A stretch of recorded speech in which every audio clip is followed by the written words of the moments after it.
Aujourd'hui marque effectivement le lancement du premier hackathon Smartport de notre territoire, l'une des nombreuses actions menées par le Smartport pour valoriser la donnée portuaire et d'innovation. Il y a eu avant lui le lancement de la plateforme des données sur une plateforme dédiée et l'identification de cas d'usage. Alors comment s'est construite la dynamique Smartport et quelles sont les actions déployées?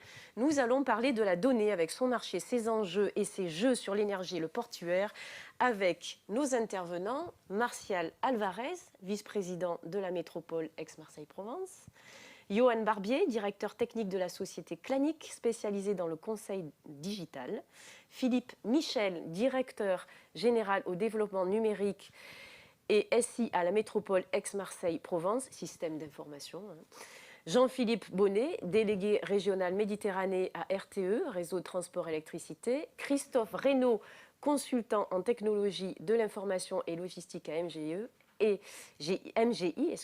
et Martin Ferraud, membre du bureau de l'Union maritime et fluviale de Marseille-Fos. Martial, pour commencer, la métropole, on l'a vu, est partenaire de la démarche Smartport et co-organise ce hackathon, ou hackaviz plutôt. Vous êtes vice-président de la métropole. Et alors, quel est son rôle au sein du Smartport et quels sont les enjeux du Smartport Data? C'est vaste et pour introduire cette table ronde, il faut bien ça. Merci, bonjour. Ouais, c'est très vaste, mais je crois qu'il y a aussi une démarche toute simple et toute naturelle qui fait que la métropole, par essence, prend part entière à un projet qui est de par nature métropolitain. Donc accompagner les membres fondateurs, que sont le Grand Port, la Chambre de commerce et l'université, sur cette idée de Smartport, c'est une logique qui vise à pouvoir valoriser l'action du port sur le plan économique, puisque dans notre agenda de développement économique, le port a une partie intégrante. Nous poursuivons l'objectif d'un port qui réussit économiquement, mais qui se concilie aussi avec une donnée importante qui est pour nous la préservation de l'environnement. Et cette démarche vertueuse est totalement intégrée dans la démarche Smartport. Donc depuis le départ, nous sommes pleinement, en plus d'être des partenaires, investis sur l'idée que notre contribution peut très concrètement se tourner vers la valorisation et la gestion des données. Cette ville de Marseille, cette métropole qui est cette porte d'entrée au travers de ces câbles maritimes sous-marins qui amènent les données, a été identifiée très tôt dans notre projet de développement économique comme une valeur ajoutée importante. Donc voilà pourquoi, je dirais naturellement et spontanément, la proposition de la métropole a été de s'investir sur cette démarche Smartport Data pour que nous puissions innover en matière d'exploitation de données qui sont cruellement importantes dans la matière innovante qu'elle peut apporter pour s'adapter aux défis de demain. Et voilà pourquoi la direction générale adjointe de l'informatique et la direction générale adjointe de l'économie s'est mise au travail et a œuvré pour travailler cette brique data, comme on l'appelle. Informatique et économie, ça donne un marché. Que représente le marché de la donnée pour vous, Johan Barbier, directeur technique de la société Clanic, qui est aussi sponsor du hackathon? Exactement.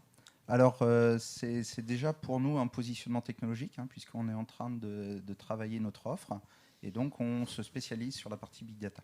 En termes de marché, aujourd'hui, si on regarde un petit peu l'économie, c'est 210 milliards de dollars annuels projetés à plus de 512 d'ici 5 ans. Donc, si on regarde un petit peu les investissements qui sont faits dans nos entreprises, typiquement un chiffre, c'est pour l'Union des 28, c'est 8%. 8% d'investissement des dépenses informatiques dédiées à la data. Alors pourquoi? Si on regarde un petit peu, donc je vous parlais d'un marché, mais c'est aussi une problématique de volumétrie. Cette volumétrie de données, aujourd'hui, c'est à peu près 47 zétaoctets, donc c'est des milliards de téraoctets qui sont projetés pour 2026, à peu près 175. Donc on a un facteur qui est à peu près x3 dans les 5 prochaines années et qui est fortement corrélé à l'augmentation de la taille du marché. Quelque part, ça nous dit qu'au plus on a de données et au plus on va créer de la valeur. Et c'est pour ça que finalement, investir autant dans les dépenses informatiques dédiées à la data, ça a du sens. En parallèle de cette augmentation du volume de données, on a aussi tout un marché autour de l'Internet des objets, de tous ces objets connectés qui vont être source de nouvelles données et qui vont du coup être source de valeur pour nos entreprises. Donc vous nous avez dit 500 milliards de dollars d'ici 5 ans et des milliards de téraoctets. Exactement. Ouais. Ça donne le vertige à votre voisin aussi, peut-être, Philippe Michel. À la métropole, vous êtes directeur général du développement des technologies de l'information et systèmes d'information. Plus concrètement, pour entrer dans le vif du sujet du hackathon, comment cela se déroule-t-il? Alors, comment ça se déroule? Tout simplement, le hackathon, donc on l'a préparé de la manière suivante, tout le monde en a parlé, il y a le sujet majeur, c'est de la donnée. Donc la métropole d'office s'est vraiment emparée de ce sujet très tôt, puisqu'elle a délibéré son agenda en décembre dernier, où elle a intégré ce facteur-là de manière assez forte dans son agenda. Concrètement, Smartport Data, qu'est-ce qu'on a fait? Comme à la métropole, on avait créé notre propre plateforme de données sur la solution Open Data Soft, on a transposé exactement le même modèle pour le Smartport Data, d'où la vision que vous avez aujourd'hui sur vos écrans, donc de cette plateforme de Smartport Data, qui est l'outil, j'allais dire, le réceptacle ou le réservoir des données que chacun des partenaires ici a pu contribuer à enrichir, parce que c'est bien là le cœur du sujet. Mon voisin a cité effectivement la masse de données, le big data, tous ces gros mots, entre guillemets, mais en l'occurrence, c'est grâce à ces données qu'on va être en capacité de le faire. Et j'allais dire données où l'ensemble des partenaires a participé, données où la métropole aussi a pu verser des données, notamment avec des partenariats forts qu'elle avait, notamment avec Waze, qui a accepté pour le hackathon spécialement de les mettre à disposition. Et puis la métropole s'est aussi engagée en disant vous avez entre guillemets l'outil, vous avez des données, il vous faut un petit peu des notices. Donc on a tout le guide d'utilisation, de manipulation de ces données, de l'outil. Et en dernier lieu, j'allais dire, vous avez, c'est un peu comme en cuisine, vous avez des ustensiles, vous avez des ingrédients, vous avez une notice d'ustensiles, il nous manque une recette des chefs. Les chefs, ça va être les participants du hackathon. Et j'allais dire, il faudra qu'ils nous fassent de belles recettes et de beaux plats pour qu'on puisse voir un petit peu les visualisations qu'ils seront capables de nous produire. Peut-être est-ce un chef que nous avons à côté de vous pour nous fournir des jeux de données, si on rentre dans les cas d'usage. RTE, Réseau de transport d'électricité, est sponsor du hackathon lui aussi. Alors Jean-Philippe Bonnet, vous êtes délégué régional Méditerranée chez RTE. Quand on parle de jeux de données, quels sont-ils, ceux que vous avez fournis et dans quel objectif? Oui, alors je parle ici au nom des 3 sponsors du défi énergie que nous proposons à ce hackathon. Ces 3 sponsors sont GRT Gaz, Enedis et RTE. Ce n'est pas souvent qu'on entend les électriciens et les gaziers parler d'une même voix, mais en tant que gestionnaire de réseau, nous cultivons ce dialogue. Et le défi que nous proposons, il se concentre sur les bassins ouest du Grand Port de Marseille, sur cette vaste zone qui couvre notamment les secteurs industriels de Fos-sur-Mer et de l'Aveyra, qui sont déjà aujourd'hui un vrai hotspot énergétique où électricité et gaz se rencontrent. Ça a déjà été évoqué ce matin. Ce secteur voit passer 1,5 fois la consommation régionale de gaz. Elle concentre 60% de la consommation de gaz de toute la région. Et sur cette consommation de gaz, la moitié est aujourd'hui utilisée pour produire de l'électricité. Cette électricité ne sert pas qu'aux besoins locaux, puisque la moitié de cette électricité est elle-même exportée vers le reste de la région et notamment vers le reste de la métropole. Et pour autant, la zone n'est pas excédentaire en électricité, puisqu'elle doit aussi importer à d'autres moments 1/3 de sa consommation. Vous voyez, je dresse déjà avec ces chiffres-là un tableau un peu complexe de la zone, qui est ce tableau aujourd'hui, et qui va encore s'enrichir demain avec le défi du développement des énergies renouvelables dans ces bassins ouest. Et quand je parle énergie, je parle encore une fois aussi bien de gaz que d'électricité. RTE va réserver environ 500 MW de capacité d'accueil pour des projets essentiellement photovoltaïques dans ce secteur. C'est 1/3 des capacités que nous prévoyons pour la métropole et presque 10% des capacités régionales. Et demain, cette zone-là va être aussi le lieu d'atterrage de l'électricité qui sera produite en mer par des parcs commerciaux offshore de 250 voire 750 MW. En termes de gaz, on sait que cette zone a aussi tous les atouts pour être demain un hub de production de gaz vert, notamment d'hydrogène, que GRT Gaz est déjà en train d'expérimenter avec le projet Jupiter 1000, mais aussi peut-être d'autres formes de production de gaz vert à travers la pyrogazéification ou la méthanation. Donc un tableau assez complexe, et avec une spécificité de l'énergie, c'est qu'on ne la voit pas. Autant dans un port, on peut voir les bateaux, on peut voir les containers, on peut voir circuler des trains, des camions, mais on ne voit pas circuler l'électricité sur les lignes électriques et on voit encore moins le gaz circuler dans les conduites souterraines. Donc le défi que nous proposons aux étudiants, c'est bien de donner à voir l'invisible, de donner à voir ces flux énergétiques dans la zone du port. Pourquoi ça? C'est aussi donner à voir, c'est aussi donner à comprendre, évidemment. Parce que ces enjeux sont complexes, ils nous concernent tous, et les décideurs, les grands publics, ont parfois du mal à appréhender ces sujets. Il peut y avoir des malentendus, des mauvaises compréhensions. Je vais donner 2 exemples. J'ai dit qu'effectivement, dans ce secteur, on avait énormément de transformation de gaz en électricité. Et demain, on va développer la transformation d'électricité en gaz. Alors, vous dire, c'est peut-être un peu Shadok, tout ça. Enfin, quelle est la logique de ces circuits? En fait, évidemment, si on n'appréhende pas la dimension temporelle, le fait qu'il y a des moments où on va traduire l'un en l'autre et d'autres moments où on fera l'inverse, qu'il faut intégrer aussi la notion renouvelable qu'il y a derrière, voilà, tout ça, on peut arriver, je pense, à donner des visualisations qui permettent de comprendre. Un autre sujet aussi, c'est que souvent, on entend le développement des énergies renouvelables et des flexibilités comme étant un moyen pour le port d'être demain autonome en énergie, et c'est parfois compris comme une autarcie en énergie. Or, ce n'est pas la vocation d'un port. Un port doit être largement ouvert, aussi bien sur sa façade maritime que sur son hinterland. Aujourd'hui, cette zone, elle respire déjà énormément, avec des flux entrants, sortants à tout moment. Et donc, on souhaite donner à voir tout ça et montrer que demain, nous aurons encore plus besoin d'une telle respiration. Donc concrètement, qu'est-ce que nous avons fait avec nos partenaires déjà? Nous avons collecté tout un ensemble de jeux de données.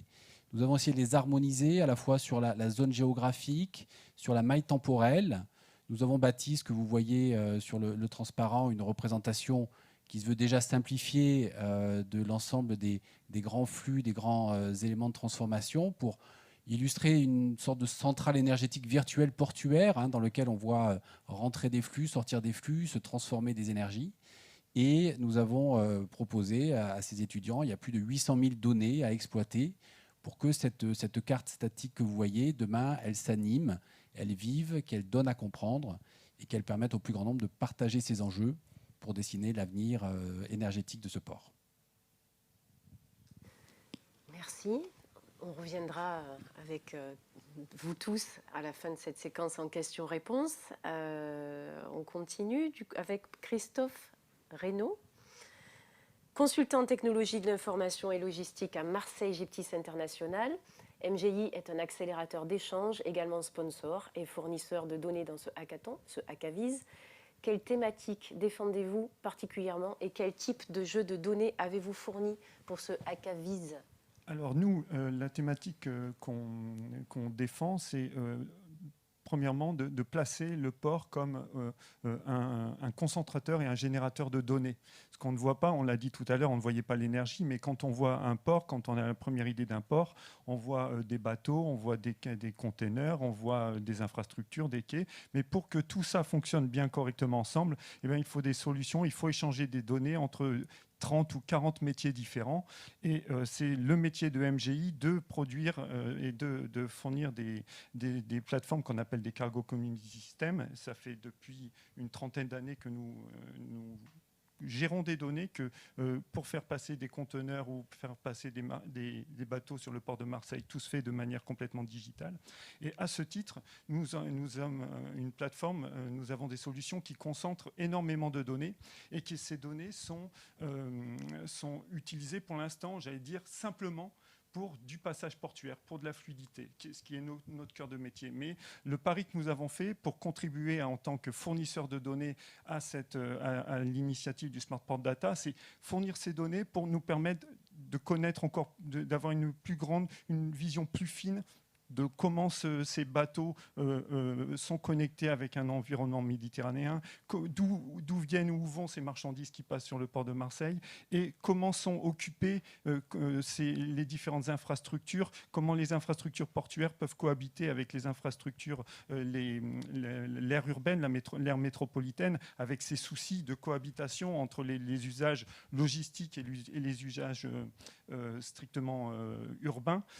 C'est donc dans ce cadre-là que nous avons décidé de fournir trois types de jeux de données. Le premier jeu de données qu'on va qualifier de jeu de données orienté navire, avec la fourniture d'un historique de 5 années d'escale, avec les descriptions des navires, les temps d'arrivée, les temps de sortie, les terminaux visités, les ports de provenance, les ports de destination juste suivants. Et ce qu'on propose aux étudiants, c'est de nous surprendre et de nous montrer parce qu'on est le French Smart Port in Med, c'est comment ce port de Marseille-Fos s'inscrit dans cette dynamique méditerranéenne et qui nous la fasse représenter, parce que quand un bateau pour la ligne régulière vient toucher le port de Marseille, 85% il va vers un port méditerranéen. Donc représentez-nous de manière la plus sensée et la plus sympathique possible cette intégration des flux de marchandises de lignes régulières dans cet espace méditerranéen. Le deuxième jeu de données que nous avons fourni, c'est un jeu de données marchandises. Là où la thématique qu'on veut, c'est comment représenter l'attractivité, le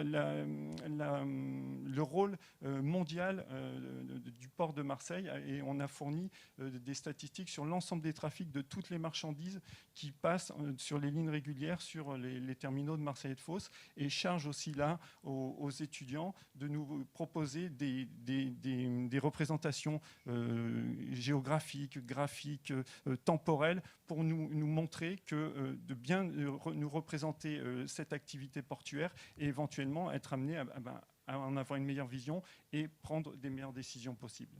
Et enfin, le dernier élément, le dernier type de jeu de données que nous avons proposé, c'est un ensemble de captures d'échantillons de passage de camions, de passage d'arrivée de marchandises ou de sortie au gate des terminaux des ports de Marseille et de Fos, de manière à être capable de démontrer, c'est le slide suivant, de démontrer quel est le poids de l'activité portuaire dans son intégration avec son voisin, sa voisine métropolitaine. Comment est-ce qu'on peut essayer, en croisant nos données, nous, de nombre de conteneurs qui sont passés depuis 10 heures ce matin, et avec combien est-ce qu'il y a des travaux actuellement, est-ce qu'il y a des déviations, est-ce qu'il y a des accidents, essayer de croiser ces informations en termes d'historique et de montrer à quel point il y a des frictions où il n'y a aucun problème pour cohabiter entre les activités portuaires et les activités métropolitaines. Et une fois qu'on aura ces visions-là, pouvoir prendre des décisions en disant peut-être que là, il faut dérouter des flux, peut-être que là, effectivement, on croyait qu'il y avait des problèmes, il n'y en avait pas. Et par ces représentations-là, actuellement, on a des données sous forme tabulaire. Et ce qu'on attend, nous, des étudiants, des gens, le challenge qu'on leur lance, c'est surprenez-nous, présentez bien nos données et apprenez-nous des choses. Voilà. On voit bien que c'est un rôle essentiel dans l'écosystème portuaire que celui de la donnée. Pour terminer sur ce panorama, Monsieur Ferraud, ce concours du hackathon regroupe de nombreux sponsors et l'Union maritime et fluviale de Marseille-Fos en fait partie. Rappelons-le, l'UMF, c'est une association historique qui a 100 ans, qui regroupe 450 entreprises implantées sur le territoire. Vous allez nous le redétailler peut-être, puisque vous êtes membre du bureau. Alors, quel rôle joue l'UMF dans le hackathon et de manière générale sur le territoire ? Eh bien, écoutez, l'UMF, effectivement, comme vous venez de le rappeler, a une histoire qui est très riche de collaboration au niveau de notre territoire. Cette collaboration, elle se fait au niveau des entreprises. Elle se fait également au niveau des différentes professions qui sont toutes effectivement rassemblées dans cette union. Cette union, c'est 24 métiers différents par rapport aux 40 que vient de citer Christophe, donc elle concentre déjà une grande majorité des différents liens que peuvent avoir les prestataires sur la place portuaire. C'est 25 000 emplois directs, donc c'est vrai qu'aujourd'hui, ça représente plus de la moitié des emplois du domaine portuaire sur notre territoire. Et c'est une entreprise, c'est une union aujourd'hui qui arrive effectivement à faire du lien à l'international. L'Union maritime et fluviale est reconnue comme étant un acteur avec qui on peut discuter, avec qui on peut dialoguer et qui nous a amené des rencontres avec l'ensemble des places portuaires qui aujourd'hui se concentrent dans le SMART. Ce qu'on a pu voir dans cette union, c'est que finalement les projets qu'on porte ici autour de cette table, dans les défis qui vous ont été présentés un petit peu plus tôt, ou dans le SmartPort même de l'année dernière, nous pouvons voir que les défis portés, les enjeux, sont tout à fait au même niveau que les leaders mondiaux dans ce domaine-là. Nous avons ici à Marseille une capacité d'investissement, de cohésion, de dialogue entre les différentes parties qui est remarquable. Et je remercie les gens qui sont autour de cette table ronde aujourd'hui, parce qu'il est vrai qu'aujourd'hui, c'est grâce à cette cohésion qu'on arrive effectivement à faire sortir de tels projets. Si on regarde effectivement de manière plus spécifique sur le slide qui vient ici, on voit que l'Union maritime et fluviale, lorsqu'elle se déplace à l'international dans d'autres événements, dans d'autres compétitions, eh bien systématiquement, on remporte un prix, et bien souvent le premier prix. Ça a été le cas il y a quelques années en arrière avec MGI, qui a remporté un prix sur tout ce qui a été justement Port Community System, ces fameux systèmes informatiques qui permettent de driver l'ensemble des opérations du port et de tracer la donnée. Ils sont devenus effectivement le premier prix mondial dans une compétition qui était, si je ne me trompe pas, à Singapour. C'est ça. L'UMF, de la même manière, effectivement, cette année, a présenté l'ensemble de la démarche que nous déclinons dans le Smartport ici, que ce soit le hackathon, que ce soit effectivement les différents projets qui ont été lancés comme le CENAC, le report modal, l'avitaillement GNL, dont il a fait l'objet d'une table ronde ce matin, la plateforme Picto qui recentre effectivement beaucoup d'innovations. Et on voit qu'en venant donner de l'appui sur ces trois thématiques que sont l'environnemental, le digital et la cohésion de notre place, systématiquement, on fait mouche. Donc il y a vraiment aujourd'hui une réalité, il y a effectivement une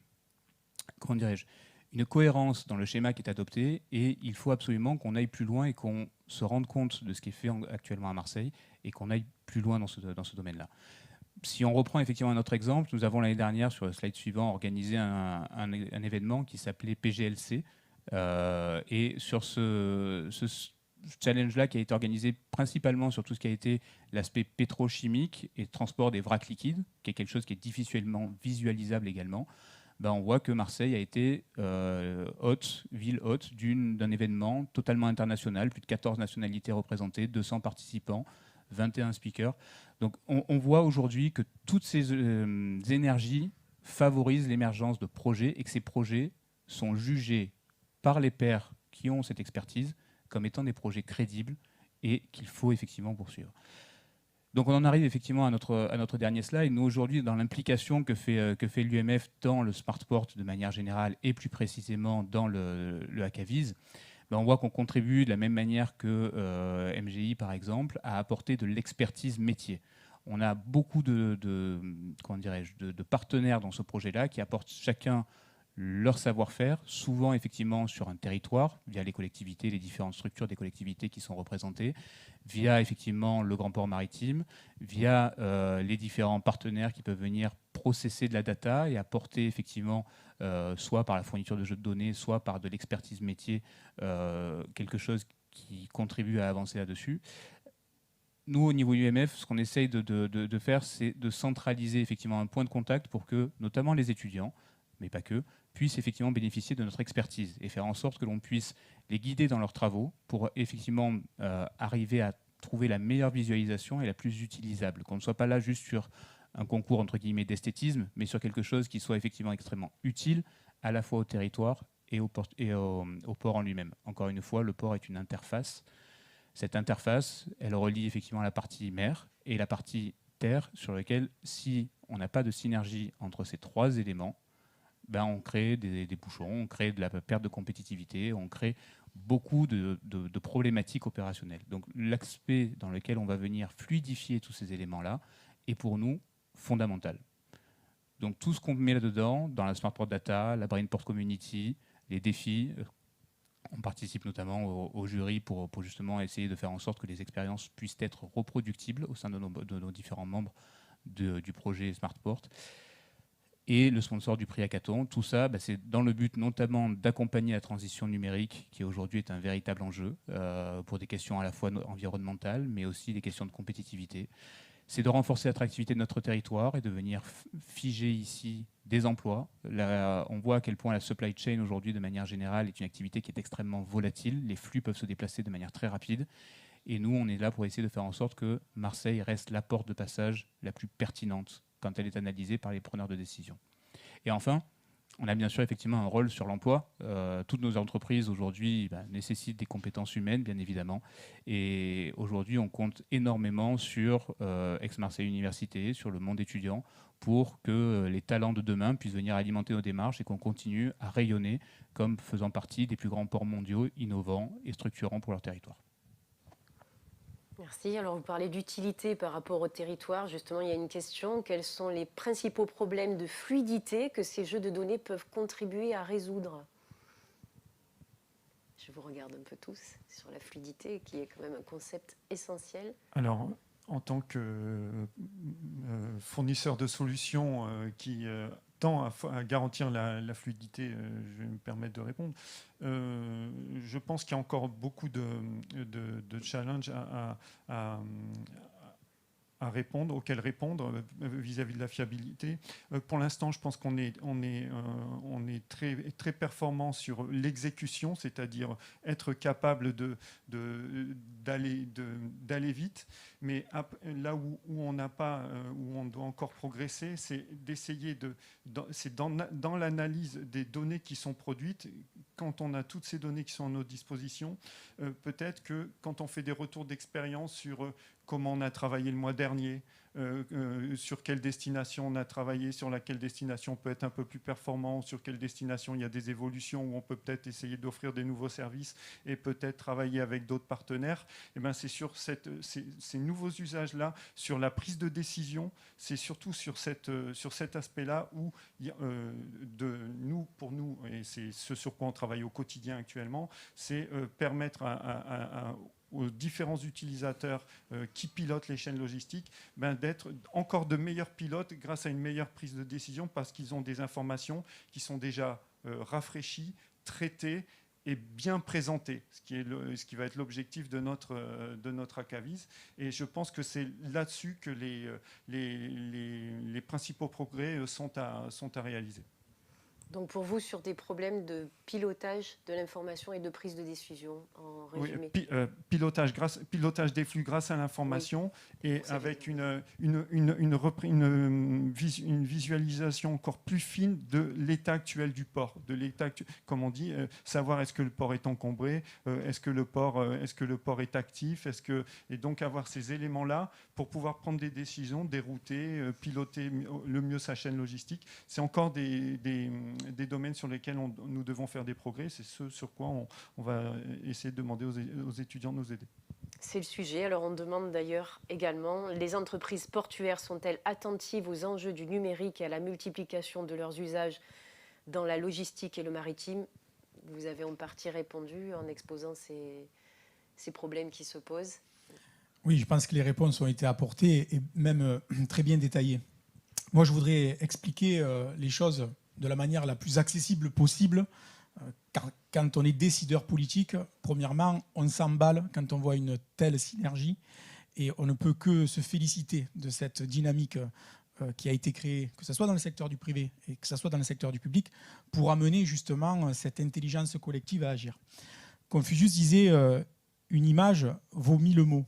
Et je crois qu'on met le doigt sur ce qui est important de traduire au travers de ce qui apparaît complexe, ne serait-ce que dans les appellations, hackathon, ACAVIS, la manière de transformer la donnée brute, qui quand on la lit, quand on la voit sur tes documents, est très complexe à appréhender, en images, en graphiques, en des choses synthétiques qui permettent aux décideurs politiques, aux décideurs industriels, aux décideurs économiques de faire les bons choix, c'est déjà remarquable. La deuxième chose, et qui est importante à entendre, c'est que le port est un acteur économique au cœur d'un territoire. Il se mêle à une activité urbaine, c'est le cas sur les bassins Est. Il est très proche, de par son activité industrielle, d'autres points d'urbanisation, c'est le cas dans les bassins Ouest. Mais le port a besoin aussi d'être compris par son environnement. Et je crois que la simplification des données, en tout cas la capacité à rendre visuelle l'activité essentielle et primordiale du port, est une donnée qui est incontournable. Et je crois que mélanger cette idée de poursuivre la compétitivité du port sur ce point de vue de l'innovation pour recruter les talents de demain, et je remercie le représentant de l'UMF de souligner aussi la perspective d'employabilité de notre territoire et créer les conditions de l'emploi. La capacité de pouvoir, au travers des énergies qui sont travaillées sur ce port, à mesurer aussi que nous avons une attention particulière à améliorer notre rapport à l'environnement est quand même important et emballant. Je remercie l'ensemble des équipes de la métropole qui ont travaillé justement à construire cette émulation auprès de nos étudiants, parce que je crois savoir qu'on avait l'objectif de mobiliser 80 étudiants sur ce concours. Nous sommes déjà à 130 inscriptions, pour vous dire qu'en fait nous parcourons donc un objectif qui est finalement lu par nos partenaires qui sont présents pour doter ce concours de manière intéressante, puisqu'il y a des prix qui sont là, mis sur la table, et qui concourent en fait à cet objectif qui était le nôtre finalement, de construire au travers de l'innovation, la transformation numérique de notre appréhension du port, de ses aspects économiques et de ses aspects en lien avec les habitants. Et ça, c'est vraiment pour un homme politique comme moi très important de réussir le défi économique, mais aussi le défi d'intégration du port dans son territoire. Merci. C'est un beau mot de la fin pour cette table ronde. Merci à vous tous. Vous restez avec nous à distance pour la suite de cette journée. Si vous le voulez bien, nous en serons ravis.